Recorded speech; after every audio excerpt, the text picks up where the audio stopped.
कौमी national conference जिंदाबाद। जीत हमारी इंशाल्लाह, जीत हमारी, जीत हमारी इंशाल्लाह, जीत हमारी इंशाल्लाह,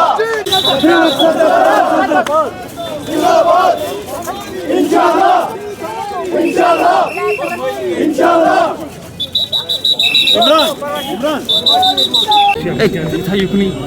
हाँ, सही आदमी का इंतखाब करें, गलत लोगों का नहीं, और उन लोगों का इंतखाब करें जो बिला खौफ बिला झिझक, चाहे ऐवान के अंदर या ऐवान के बाहर, सुप्रीम कोर्ट के सामने या सुप्रीम कोर्ट के अंदर, जो restoration of article 370 and 35A is Paramount. उसके अलावा गुड गवर्नेंस विदाउट ब्लडशेड, ये हमारा काम है। और सही आदमी सामने जाएं, यहाँ के लोग अच्छे लोगों को, अच्छे नुमाइंदों को चुने, ठेके करना आप दें। Thank you. देख रहे हैं वो आप लोग फैसला करेंगे क्या करेंगे।